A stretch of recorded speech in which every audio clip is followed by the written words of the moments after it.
lungs are breathing slow. There's a mother calling softly for the child she came to know. We took her milk, we took her baby, called it custom, called it need. But the earth remembers every bond we break to feed our greed. Bring the calves back to their mothers, bring the milk back to the young. Let no baby be taken before their life's begun. Bring them home.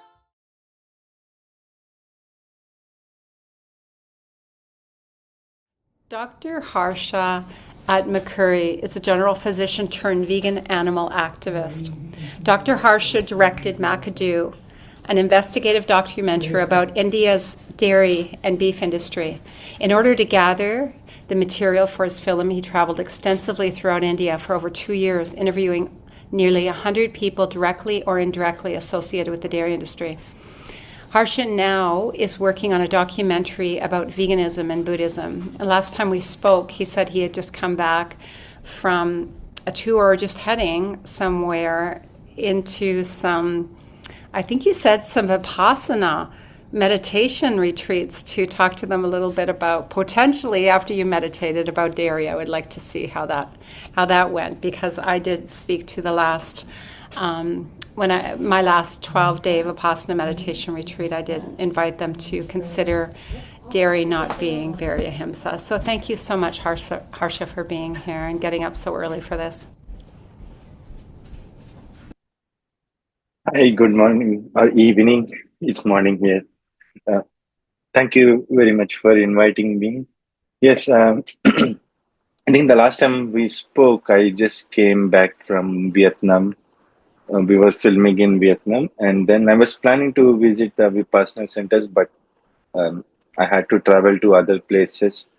Right now, we are working on a film that our goal is to release it on the 1st of May. The film is about how a Bhutanese monastery has decided to go vegan after we organize a 30-day vegan challenge, and how they are on a mission to make it mainstream across the country.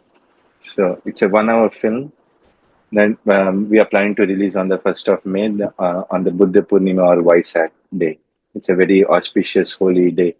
So you will learn a lot about our activities in Bhutan through that film. And yes, coming to Vipassana, we have not got the opportunity to visit them yet. I'll be traveling again for the next few months. So I'm planning to have a meeting with them once I come back. It's wonderful. So May 1st is coming up really soon. Yes. And where will it be streaming, your documentary? We'll be releasing it for free, like all our films. We release it for free on our social media, on YouTube, Macadoo YouTube channel. Mm-hmm. So the film is in English, so anyone can watch it. Right. And your film company is Empathy Film. Yes. So we named it because we were thinking, like, what is the one thing that is lacking the most in the world, and then empathy came to my mind.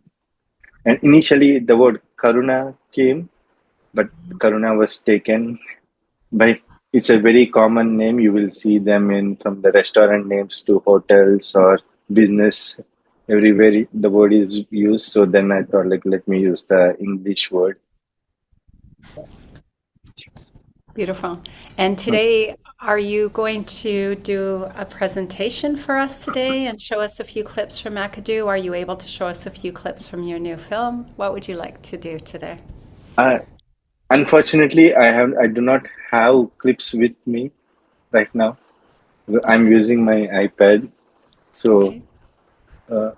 but I'll be more happy to have a discussion Q&A. If you have clips, please feel free to share. Okay. That's great.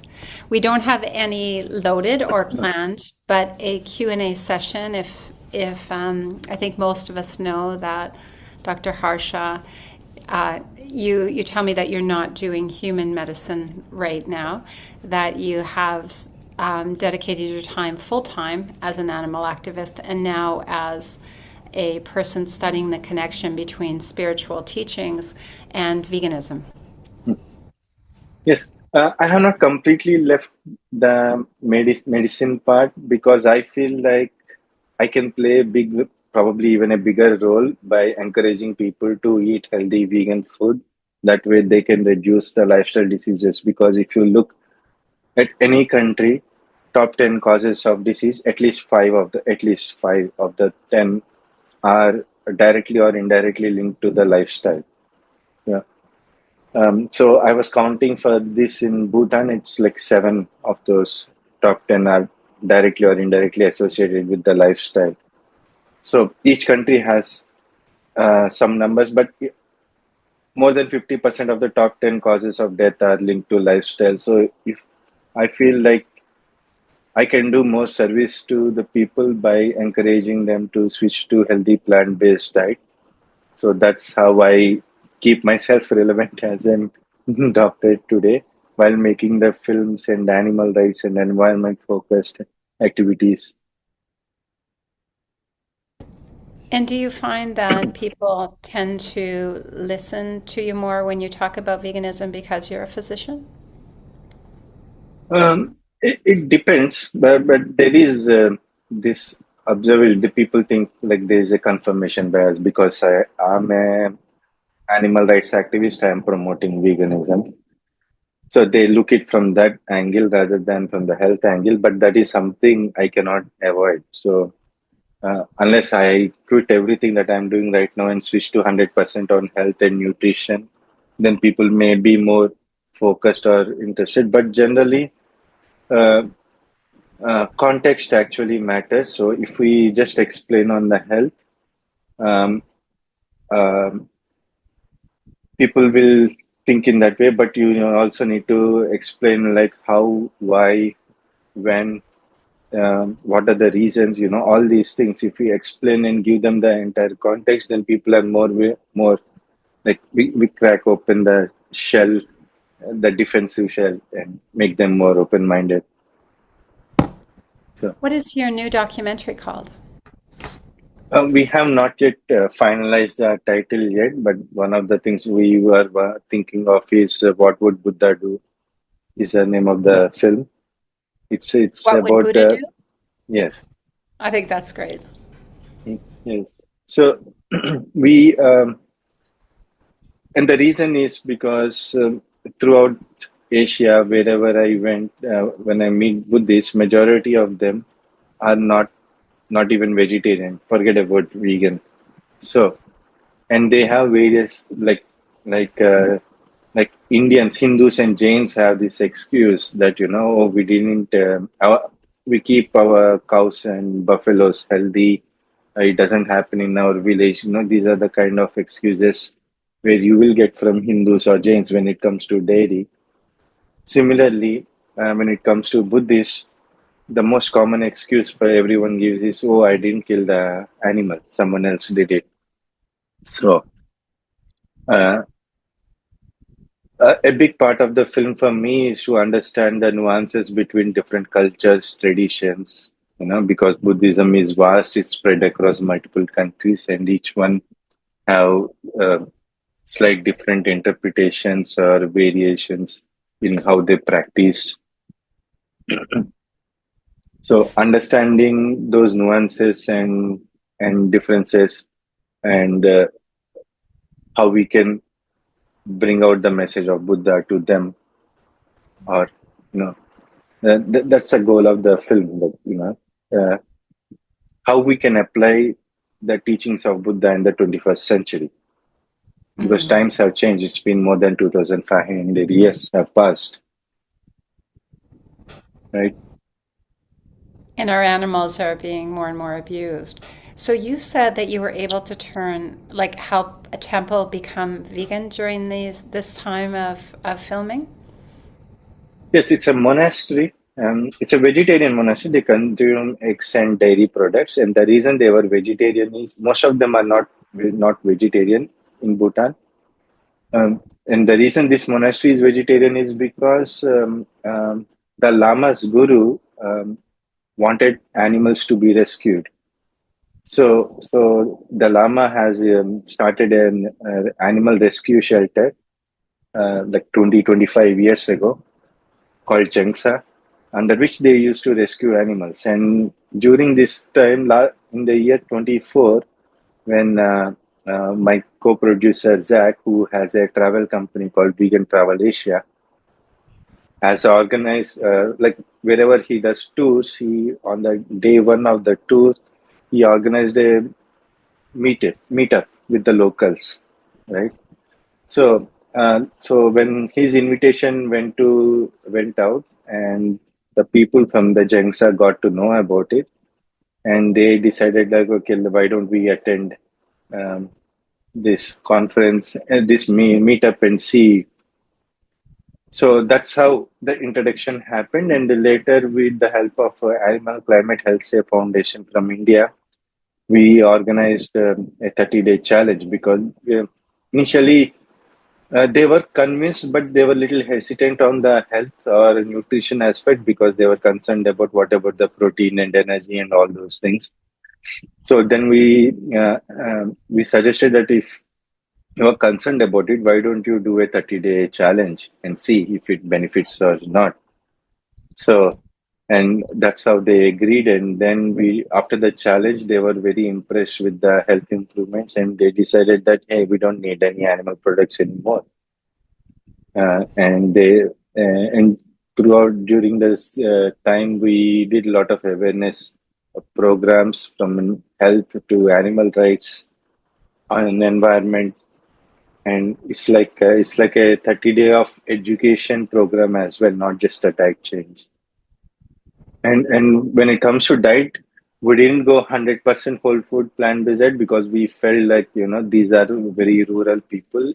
It could be very stressful for them to switch from cheese and butter-based diet to completely whole food. So what we told them is reduce the salt, reduce the oil, like reduce 90%. That's But instead of cheese, we made tofu cheese with freshly made tofu, some onion powder, mushroom powder, mixed it, blended with pink salt. So it has the same consistency, texture. At the same time, it is even more economical than the regular cheese. So that's how we trained them how to make these things with the help of a chef, and they were so impressed with the taste and everything, so they started making it on their own. And at the end of the 30-day challenge, when the lama said we will go 100% vegan, then Mr. Zach has offered them like, hey, why don't our organization get you a soy plant that you can make soy milk and tofu on your own. You don't have to buy or any from outside, because until then they are using their small blenders, small equipments in their capacity to do it. And then because Zach has provided them these machines, they could scale up. Their work became a lot more easier. And they are also planning to distribute, package and distribute them among the locals as well, so that the locals will also switch to plant-based meals. Beautiful. That's what Buddha would do. Yeah. Sailesh, would you come up here and talk to Harsha? And thank you, Harsha, for your amazing work and actually being there and witnessing and also teaching, offering the alternative and then teaching. And yeah, thank you very much. Thanks, Sailesh. Sure.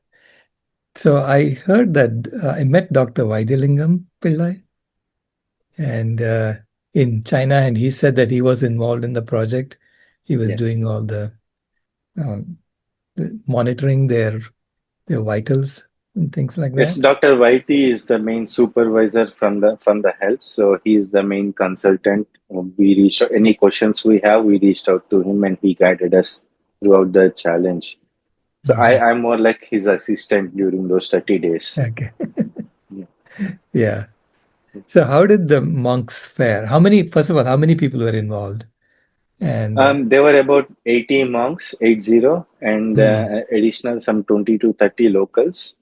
mhm, And we could not trace the locals properly because they have their own work, and they could not come back at the end of the 30 day. But the monks, they were available, and out of 80 monks, at the end of the 30 days, some of the monks had to travel to other parts of the Bhutan, so we could not trace them. So in the study, uh, during the research, I don't have the exact number. I think maybe 60 monks in total are the ones that we could properly study because we did blood tests before and after.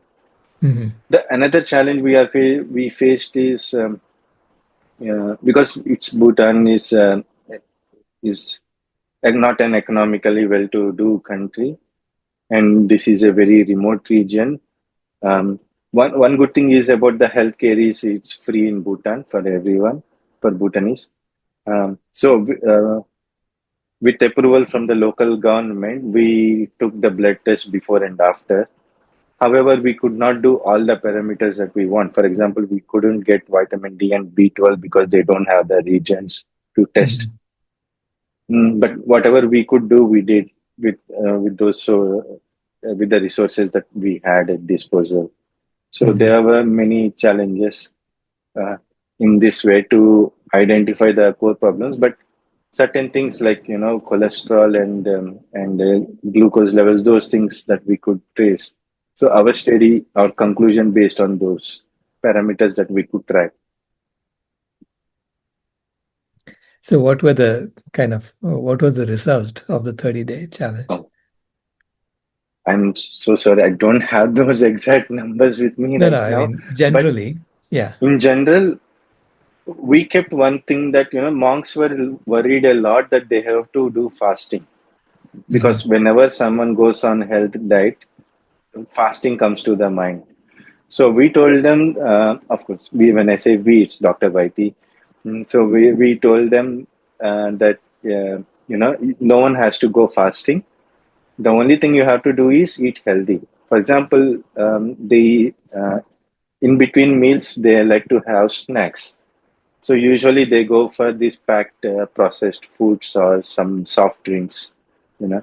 And then Dr. Vaiti said that's absolutely no. mhm, Instead, you can eat roasted chickpeas or roasted peanuts. If you want to have tea, because tea they love having tea in the breakfast, lunch, like 5 times a day. mhm, So Dr. Whitey said, yeah, you can have black tea or with the vegan milk, but 1 hour before or after the meal, not during the meal. mhm, So these kind of minor adjustments that we made them that no one was hungry throughout the days, and we told them like if you are having lunch or dinner, and if you are hungry, go for seconds or thirds.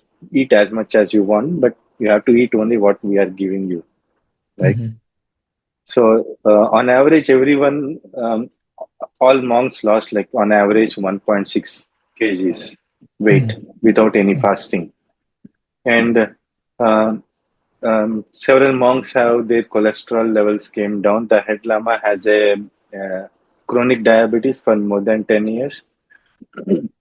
And his sugar levels, I think fasting sugar levels came down from about like 350 or something like that to 150 or something. So uh, just by changing the diet. So we didn't ask him to change the medicine or anything. mhm, So just by that, they have seen a lot of improvements. Now the same monastery is also taking this as a forefront in front of the Bhutanese government that is working, and the Bhutanese government wants to legalize slaughterhouse in Bhutan.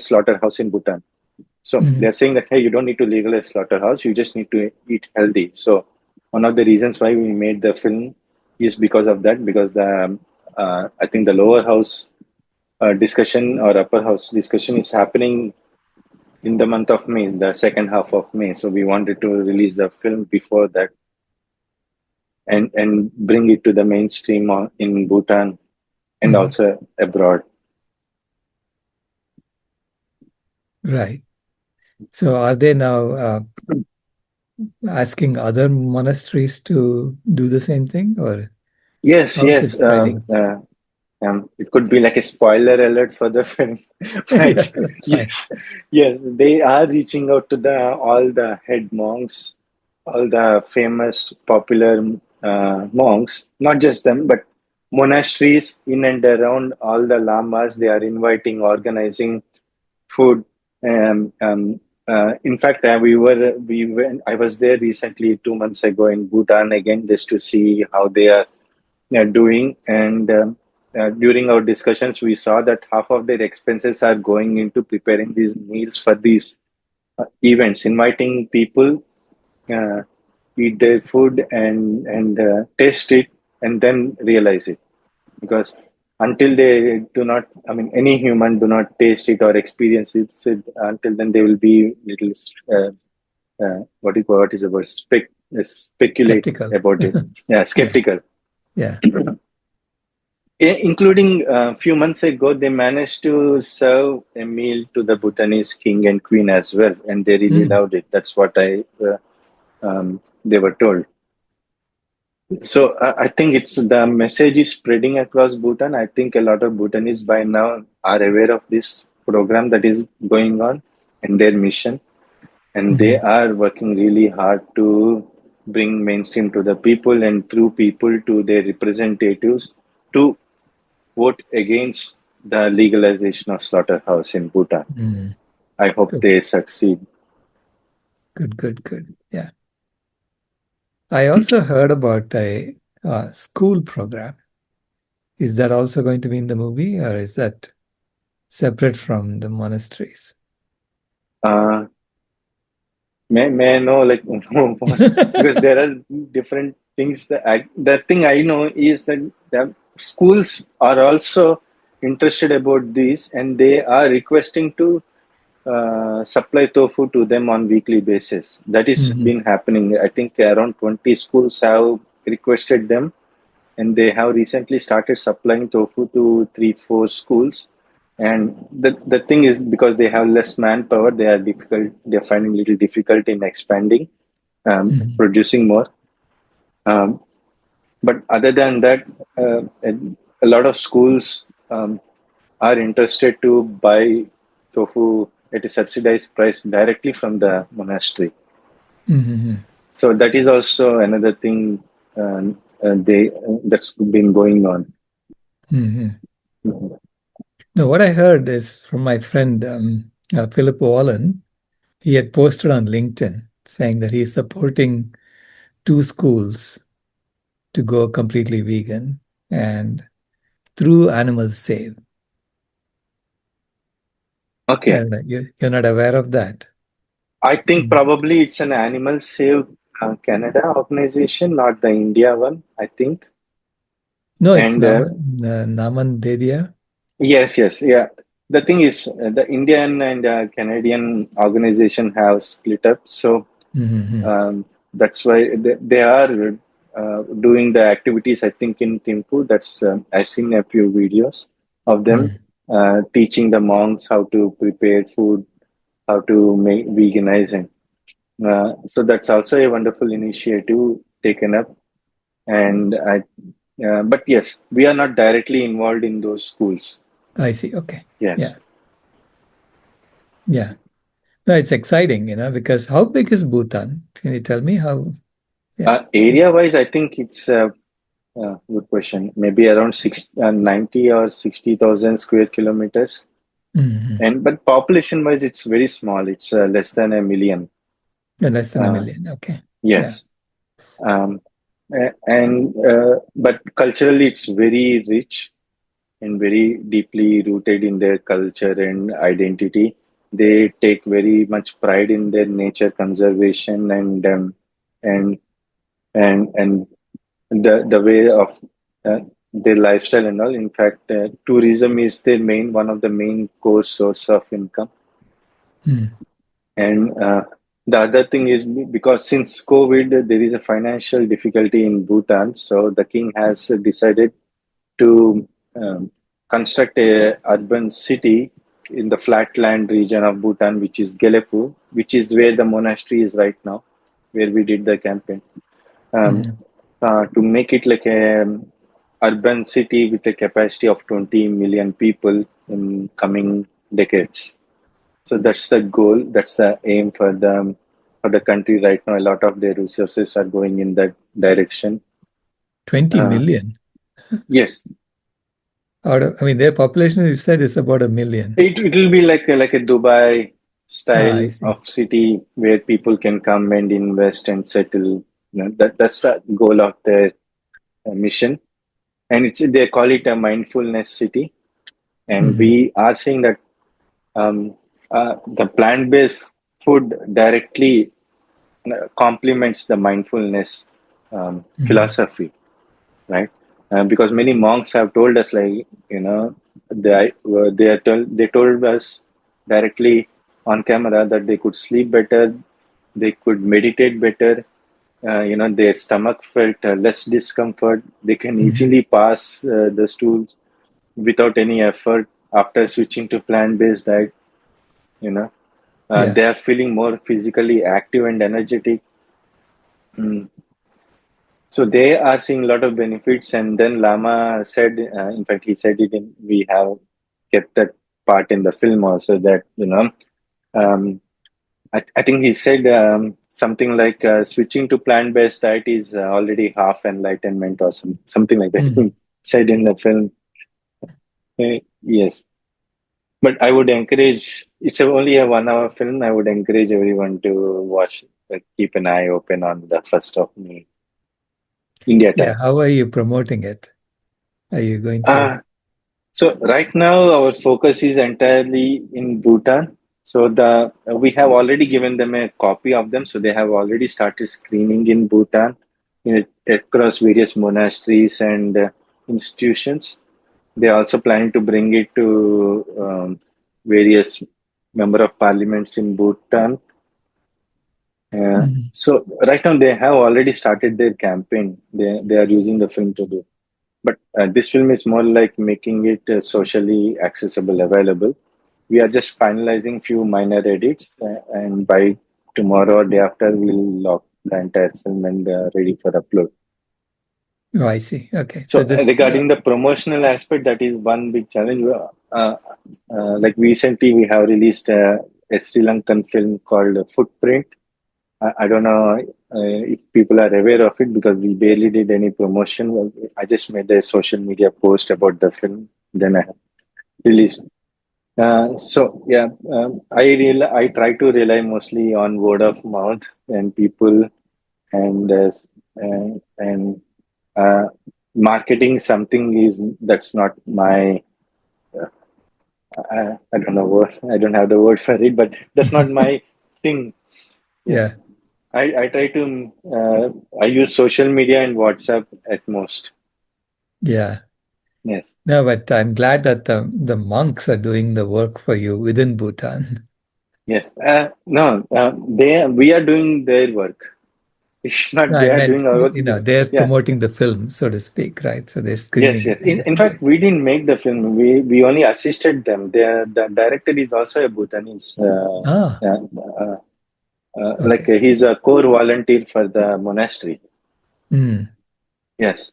In fact, a lot of filming was done by them in the film. So it's entirely their work. We are only assisting them. I see. No, I didn't know that. I thought you were the one who was making the film. No. We just we are like supervisor on technical side, or on the technical challenges, or storytelling, or these kind of things. But the creative, everything is from their end. So it's a home movie. Yeah, that's awesome. Yes, I'm so glad that's that even they are better, getting involved. because the mission, it's evolving from within, not from outside. Right. Yeah. In That's fact, it the is best their way for it request to. that, hey, we want to make a film. What do you think about it? It's their idea, actually.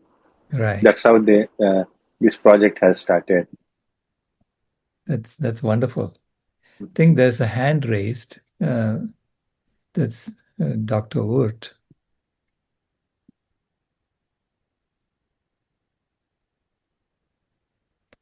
Let me see if we can get him to start video. Okay. Moet de video ook doen. Deze. Oh, Anders dan zien ze je niet. Hm. Oké. No? okay. Yeah, I have a question for you. It was very interesting what you said about the monks and nuns. Do they know how important it is to be vegan? Because here in the US, we have quite a lot of good meditation centers of Thich Nhat Hanh, the Vietnamese teacher, but they don't know why it is so important to be vegan. They don't know that it's influence the climate. They think that's only fossil fuels still. So that's a very common thing here in the US, unfortunately. How is that in Bhutan and in your area? Bhutan is the Bhutan government, the country, the king, everyone is very much proud of their environmental conservation. They have this rule that 2/3 of the country should be always forest. The deforestation should never touch at least the 2/3 of the country. But at the same time, we are bringing the awareness to them, like if you want to do these kind of like animal agriculture within the country, and you need a lot of land, and that can lead to human wildlife conflict. In fact, in December 2024, when I was in the country, in the city Gelefu, there is a Punjabi man who is running a poultry farm in that region, and he was attacked by elephant because he was expanding into the forest region, and the elephants it comes in the elephant corridor region. So the elephant has attacked him and he died. So there's a lot of human wildlife conflict happening.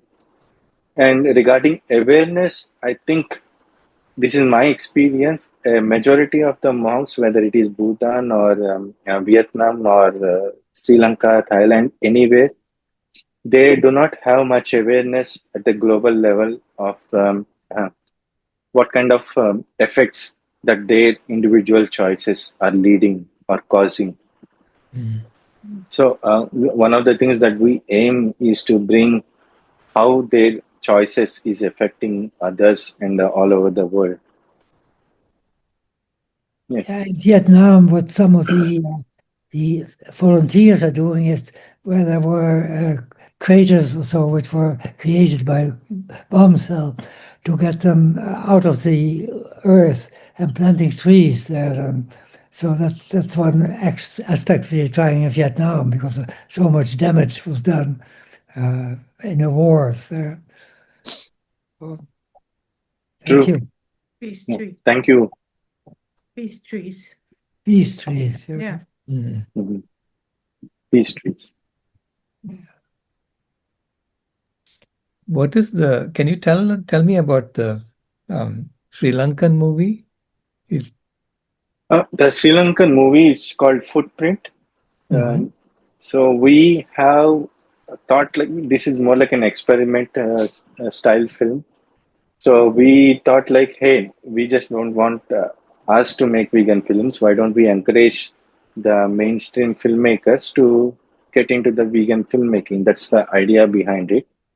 And also the thinking of budget and resources and which region we think we need that film to bring, and so on and so forth. We thought like it's economical and also is much needed for a country like Sri Lanka to have the film on their own. So with collaboration of local filmmakers, before we started the film, we have invited 8 well-known filmmakers within Sri Lanka come together for like a 5-day or 7-day workshop. Mr. Zach was there during the workshop, and they trained them they introduced about veganism. They were taught about the environment and health, and the filmmaking, storytelling, impact films, and all. It's during the 5 or 7 day workshop. After that, they made the film. Like, they were split into 4 groups, each group 2 filmmakers. Each one worked on a different topic. One worked on the plastic pollution in Sri Lanka, one on human wildlife conflict.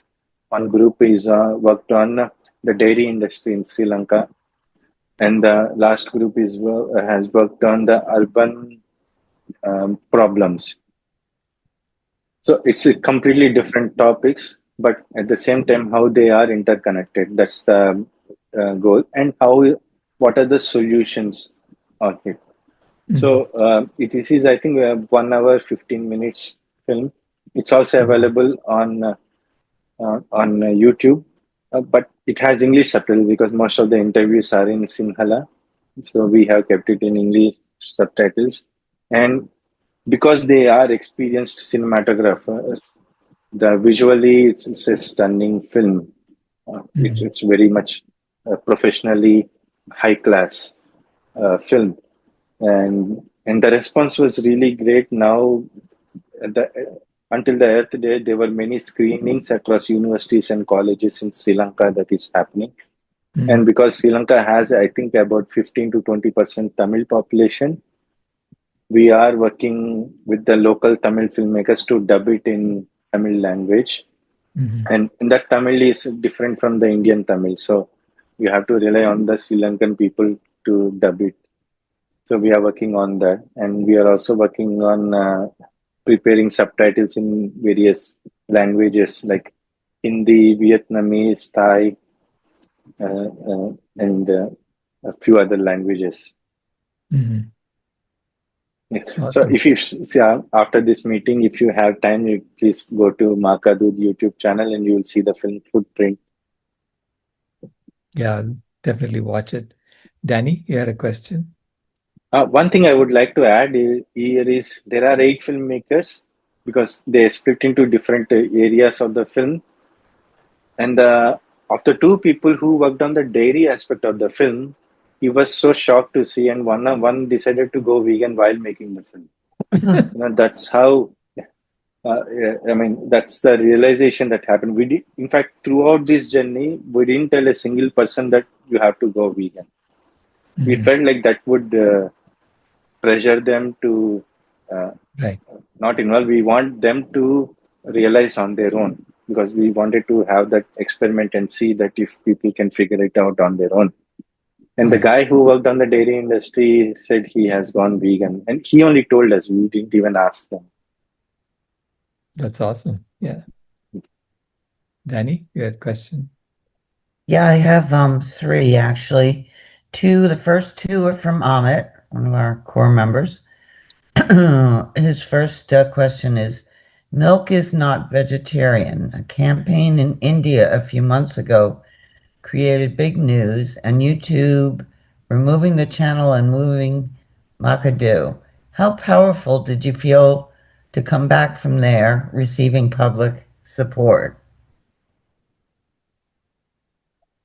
Yes, the film was taken down. Probably this is what we assume, because only some high politician or some high police person, only they can tell YouTube to take down the channel. That's the only way it can happen. So during that campaign, when they, in their posters, when you scan the QR code, it is leading to our film. So I think that's the reason why they have taken down the film. And we did, yes, a campaign in our best capacity to raise awareness. And we reached out to YouTube, and they have written as an email, we apologize for taking down your channel, and then reinstated. So that we felt like very humbled, not powerful. That there is a lot of demand and acceptance that people want to know the truth. People don't want the information to be hidden. So I felt in that sense that this movie has encouraged people to look in a different direction, and they question the mainstream that they were taught. Right. So in that sense, I feel very humble that the movie was reinstated. The entire YouTube channel was reinstated. Thank you. And the second question from Amit is, Bhutan as a country do not have a slaughterhouse yet. Rumors say they're soon going to start first slaughterhouse, but they import meat from India. Is that aspect covered in the new movie? So Bhutan definitely they have one legalized slaughterhouse in the entire country. So if you want to slaughter an animal, you have to bring the animal to that facility to be slaughtered. That is legalized, and I think I could be wrong, but to my knowledge, it is because to support the army or some local meat eaters to consume meat. I think that's the one. What legalization does is anyone can open slaughterhouse anywhere in the Bhutan districts, uh, so it becomes much more easier. And sorry, what was the second question? On that same note, or there's another question pending? On the same note. Okay, so the question was, yeah, is it covered? Like Bhutan imports a lot of meat from yes. India, right? Yes. So again, it is partly in Buddhist philosophy. As I said, like a lot of Buddhists say that, like Hindus and Jains say that we keep our cows healthy in our village. Buddhists say that we didn't kill the animal. So similarly, in that philosophy, they say that importing is that they are not responsible for the killing of that animal. So, and the reason why the Bhutanese government is planning to open slaughterhouse is because they want to be economically independent. So, because right now they are spending huge amount of money to import the meat, majority of it coming directly from India. And so they want to be financially independent. And through this film, we also showing that, hey, you can be financially independent, probably even more, you can even excel financially if you switch to plant-based diet, because their healthcare costs will also come down. Their human productivity will go up. Yeah. And so considering all this, we are trying to encourage everyone. Yes.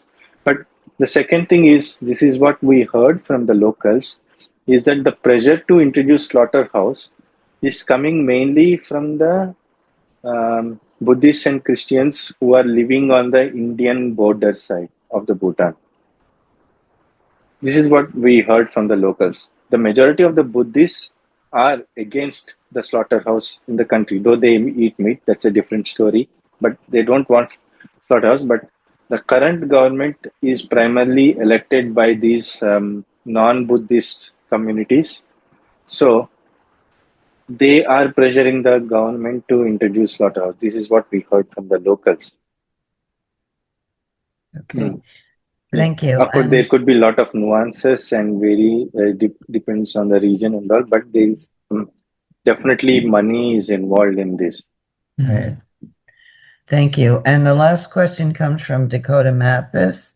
How many monks are going vegan for this film project? Are some choosing to stay vegan after this experience? Thank you for your talk about this. We didn't keep the count. We felt like it will be put pressure on them or something, or they can say that, okay, I'm vegan, but once we leave, we don't know whether they are following it or not. That's so in that context, we felt like there's no point asking them. So, however, there are many monks who told us, like, I am vegan, I am eating only vegan food, and some monks, I've seen them, they read the ingredients, which no one does before, and see if it has milk, and they put it back. They are quite serious about it. Yeah. These monks, especially the lama, the head lama, and the core monks, they all have decided to go vegan. But Lama made one thing for sure, is because lamas word is the ultimate. Like whatever Lama says within the monastery, everyone must follow, and they will follow. He said that within the monastery, it should be 100% vegan. Outside Wow. monastery, if you are going for some puja or traveling or meeting family or something like that, and if you are eating, that's up to you. So that's what the Lama has made it clear. Great. Thank you so much. Thank you.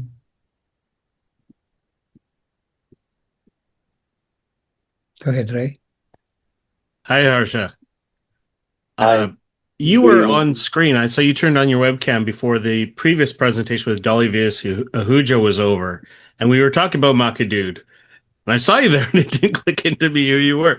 So I'm glad I said all good things. I was praising Macadoo as a suitable sequel to The Land of Ahimsa. I'm assuming that you've seen it. You know Dolly? Yes, yes. Well, I met her a few times. Yeah. I figure it's good to meet you here now. I edited the documentary, so I did all that from Oh, Toronto. wow. Okay. Yes. Nice to meet you. And we were talking about maybe a trilogy yesterday that there was another documentary that was being discussed, and it's nice how there's always a little bit of overlap so that there's a commonality as that in the themes.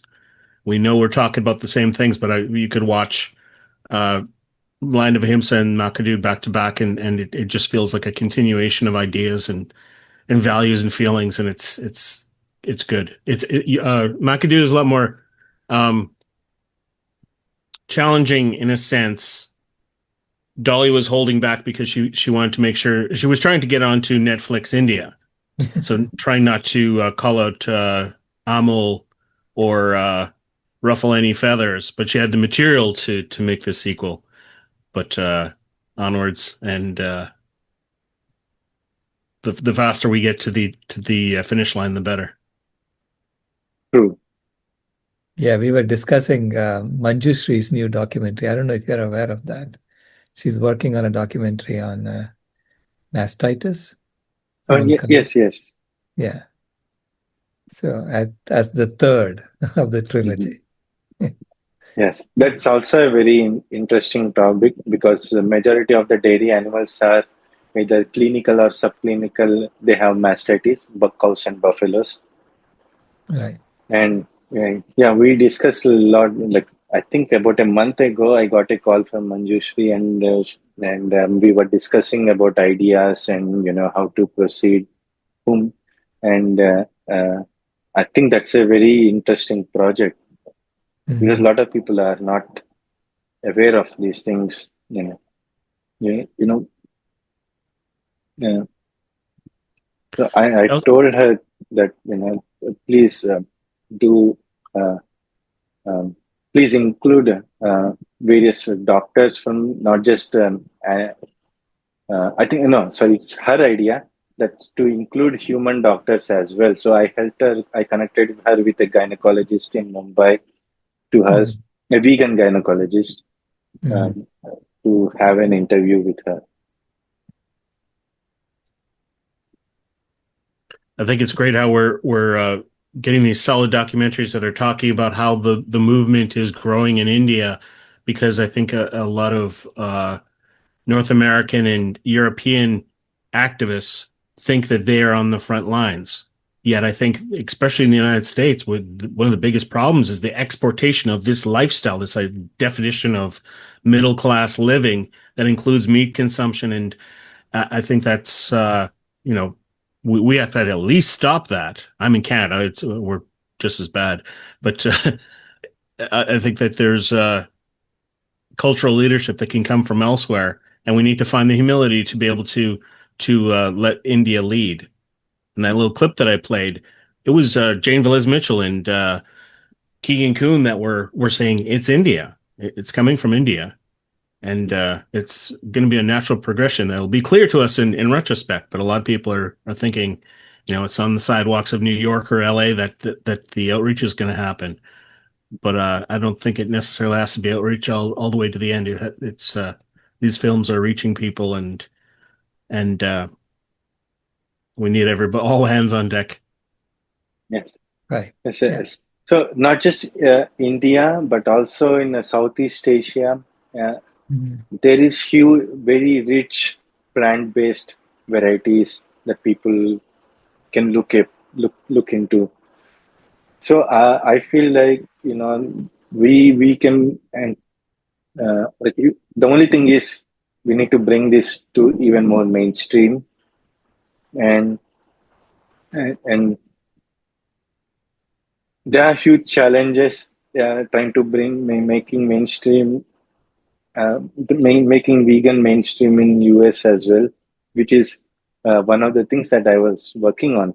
Couple of years ago, I was interviewing a lot of people there when I was in the States. So the film is like tentatively we are calling it social justice. It's more about how human rights and animal rights are interconnected. And this year, I'm planning to complete the remaining part of the film shoots. Yeah. And I definitely agree. Whatever happens in America, rest of the world takes it up. So based on that, I think. Sorry. Go ahead. No, please go on. You even mentioned that there's more products being available in different parts of the world, but even that, I feel that Americans, Canadians, Europeans, we need products in order to make this transition. Whereas we cook Indian in our house, so when we make Indian food, it's all whole foods and stuff that we buy the ingredients. It's the same stuff that's been used for thousands of years. We don't need the products as such, the brands. And the more that we get involved with ethnicities out of the white European, North American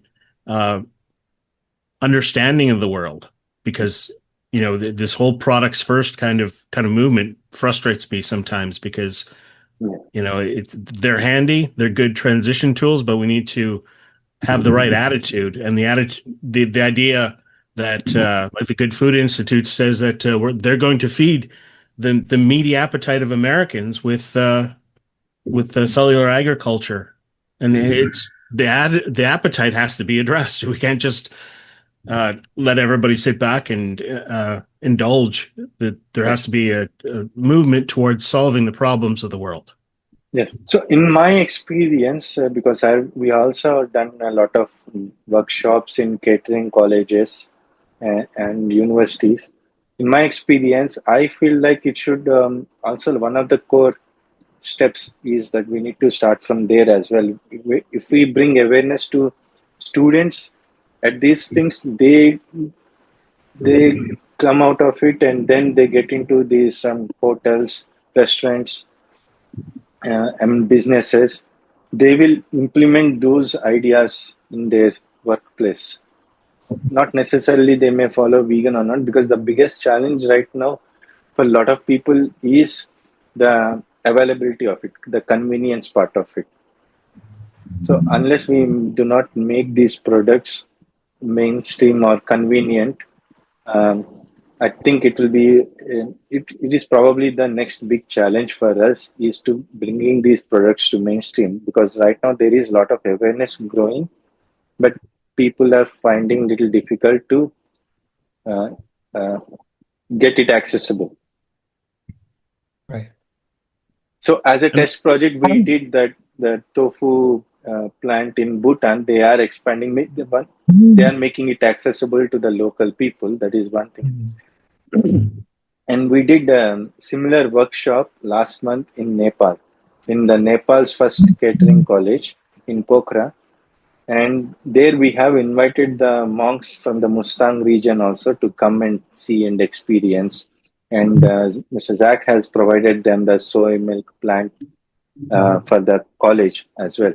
So the college also invited a lot of hotel managers to come there and see how to make various kinds of not just tofu and soy milk, but also from tofu you can also make various other things like cheese and butter.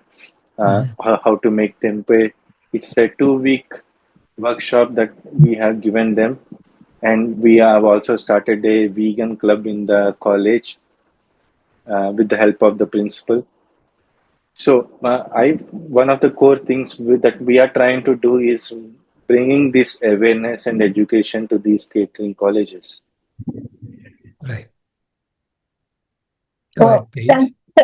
thank you. That leads me to my question and comment. It's so wonderful to see all of you. Oh my gosh. And we met in person at Harvard University, and I was thinking about how do we get this message to the college students, which I find are one of the most receptive audience of people, right?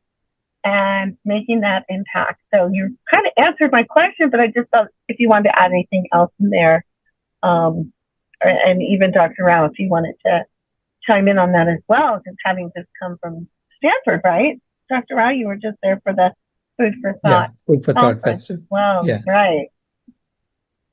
So, any thoughts Yes, there? I think when I was in the States 2 years ago, I think this company name is called Sodexo. I'm not sure. Yeah. They used to do catering businesses. They still do, I think. And they do catering businesses to universities, colleges, and like, institutions, and also they have done. They wanted to switch to plant-based diet for environmental reasons because it has a less carbon footprint. So initially, when they introduced vegan meal into the menu, 80% of the people are not picking those vegan meals. So they were thinking like, how can we reduce carbon footprint? And and and uh, and I'm just this is what the information I received. So I could be right or wrong, but 80% of the people are eating uh, non-vegan food. So then they thought like, okay, why don't we make vegan the baseline, and then people who want non-vegan products, they can have it as a top-ups or add-ons. So, for example, if I want to eat, let's say the Chinese fried rice, by default it is vegan, but I can ask the chef to add eggs or meat or anything if I want to eat.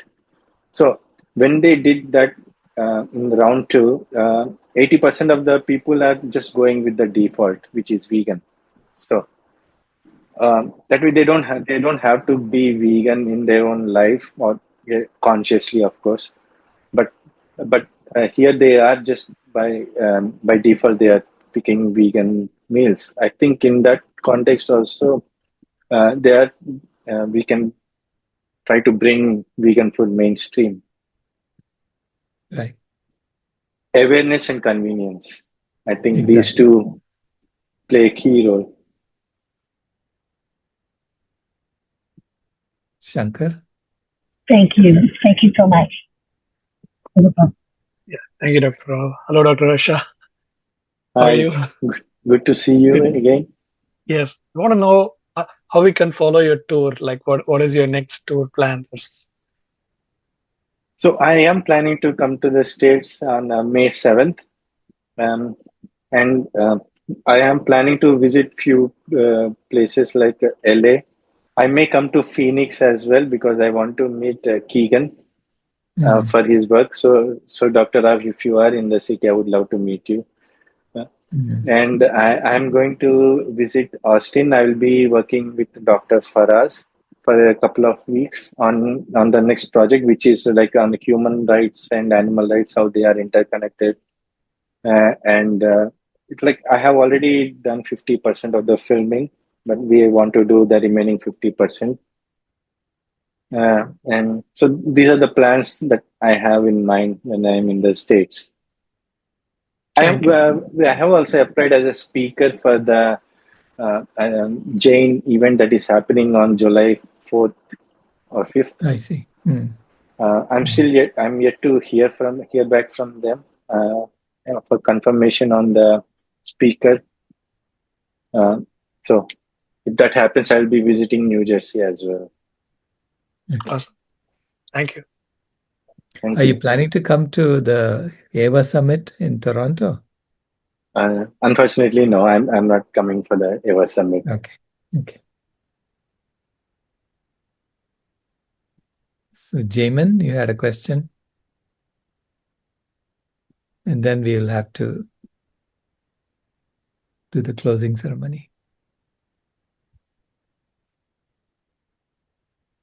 Okay, here I am. Hey, so good to meet you. Is it Dr. Harsha? Dr. Harsha. Uh-huh. Yes. So good to meet you. So good to listen to you. I'm an American, as you can probably tell by the cowboy hat. Just kidding. I'm outside I'm outside in the sun here. But anyway, you said something that I want us to all really underscore, which is that what happens in the United States influences the rest of the world. We are the big influencer. We're the big trendsetter. Now, within the United States, there is one city that is the number one trend-setting city in the whole country, which is Seattle, Washington. Now, that may be a surprise. You might think Los Angeles, New York, those all set trends too. But Seattle, from the Jetsons jet age to a computer on every desk, to e-commerce, to the WTO 1999 Battle for Seattle, anti-globalization movement. Anyway, we set trends here, to Starbucks, the third space of cafes and all that. All of these get exported all the way around the world. So what happens in Seattle does not stay in Seattle. And so Silas and I have been working on a concept, and others have been contributing as well, called Hungerless in Seattle, where we simultaneously end hunger and food insecurity, and at the same time make it all plant-based. So our in is, hey, we want to make sure everyone's fed. What are we feeding them? We kind of intentionally make that secondary, but then over time, more and more, we send the message that, first, food safety. It's the safest thing to eat, because we're transporting it around the city, and we're actually going to make it gourmet. So I just wanted to let you know and let everyone know that Seattle is about to set the next big global trend, and it's feeding everyone gourmet plant-based food that they simply cannot resist. And then everyone's watching Seattle. Everyone within the United States has eyes on Seattle. What's Seattle doing next? Oh my goodness, what? They're feeding everyone? They're making food a basic human right? They're going plant-based? So anyway, I would invite everyone, you and everyone, to join us in making this a reality, because this is going to be the fastest way that we actually get the entire world to go vegan. We do it with one city, and then everyone will have to follow, because you can imagine the benefits to the city, to all the people, to the police, to the hospitals, to city government. Imagine what's going to happen to crime, depression, suicide, violence, domestic violence, when everyone pieces out and food is guaranteed. Anyway, I don't want to hog the mic because I know we're short on time, but wanted to make that pitch because it's very, very, very important. We have an opportunity to make a vegan world, and it's going to start in Seattle and then spread like dominoes throughout the entire world. Thank you so much. Maybe it's already started in Bhutan, right? So we look forward to your documentary, Dr. Harsha. Absolutely. Thank you. Yeah. Thanks, Dr. Harsha. Thank you. Thank you. Thanks, Harsha, so much for coming in, and thank you for making Macadoo, and the fact that there's so much controversy around it, and even the government wants to remove it from the channels is a really great thing. So thank you for all that, and thank you for bringing, before anyone else was really bringing things to the forefront, Macadoo was the documentary to see. And thank you also for helping so many people make low budget films and express what they want to express through film. I know that you said that you learned how to do a documentary by watching YouTube videos, and that's absolutely incredible. So it again, when we're talking about removing barriers and completely eradicating the dairy industry, you show how you did that. You had no background in filmmaking, and you produced one of the most powerful films, and you're continuing to do so. Thank you so much for being our guests and for spreading.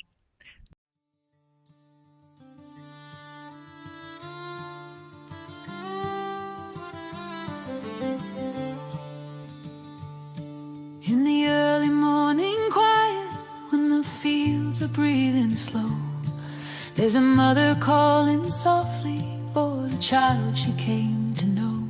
We took her milk, we took her baby, called it custom, called it need. But the earth remembers every bond we break to feed our greed. Bring the cows back to their mothers, bring the milk back to the young. Let no baby be taken before their life's begun. Bring them home to their mothers, let their bodies tell the truth. What was made for loving was never ours to use.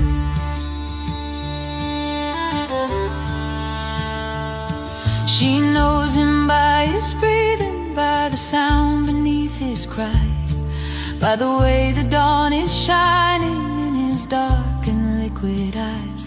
This is more than instinct speaking, more than nature's simple way. This is a love that crosses species, older than the word away. Bring the cows back to their mothers, let the circle still be whole. What is taken breaks the planet, what is love restores the soul. Bring them home to their mothers, let compassion be our guide. Every child beside their mother, every mother with her child. I have walked where moose give birth, where the cows lay down to calve. Placenta on the forest floor, a boundary sacred, raw and vast. I did not belong inside that circle, and she let me know it true. She ushered me back from the forest, from her home, where she belonged, not you. Bring the cows back to their mothers, honor where the birth blood lies. There are laws older than markets written in the mother's eyes. This last year, the krill fishery took 650,000 metric tons out of the Southern Ocean. And this is literally taking the food out of the mouths of whales and penguins, seabirds and seals. These species are being severely impacted by the greed of the krill fishery. And out beyond the breaking waves, where the great blue mothers roam, there are calves beneath the surface, learning oceans as their home. We reach deep for tiny bodies, scoop the krill from living seas. But that food was made for mothers and the young they hold and feed. Leave the krill for ocean mothers, leave the seas to feed their young. Let the whales and gentle giants raise their babies strong and sound. Bring them home to their mothers, land and ocean, hoof and fin. When we stop what's not ours to take, the healing can begin. We are waking from a long divided dream, where we fed on domination and called violence routine. Now a wider love is moving through our hands and what we choose. Every meal a sacred promise that no mother has to lose.